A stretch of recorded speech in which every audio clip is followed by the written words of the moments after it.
है लालनवा हो। मैया के ध्यान लगा के सारा सुख पाइबू त जिंदगी सवार जाई सोना होना। मैया के ध्यान लगा के सारा सुख पाइबू त जिंदगी सवार जाई सोना होना। Music by Ritesh Vishwakarma.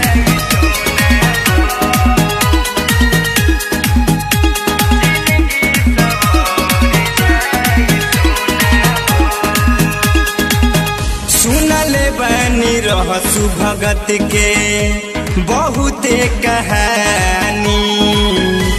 मस्तक फरली महारानी हो।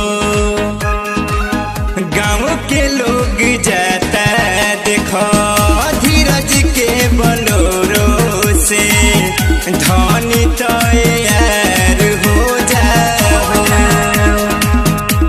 चिंता हमारी बाटे सब कुछ तैयारी बाटे।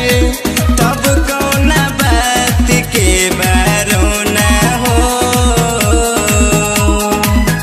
मैया के ध्यान लगा के सारा सुख पाइबू त जिंदगी सवार जाई सोना हो। मैया के ध्यान लगा के सारा सुख पाइबू त जिंदगी सवार जाई सोना हो।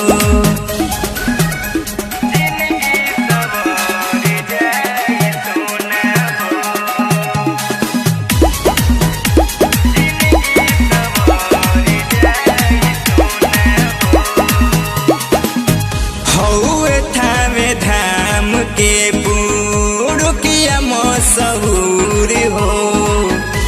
तोह के दिलाइब शंखा पोला जरूर हो।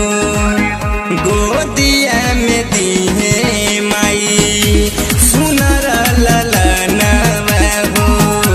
पूरा होई तोहरो सपनवा हो। गईले विकास पूरा रहल नाही कुछ अधूरा। हेरली माई अपना नयनवा हो। मैया के ध्यान लगा के सारा सुख पाइबू त जिंदगी सवार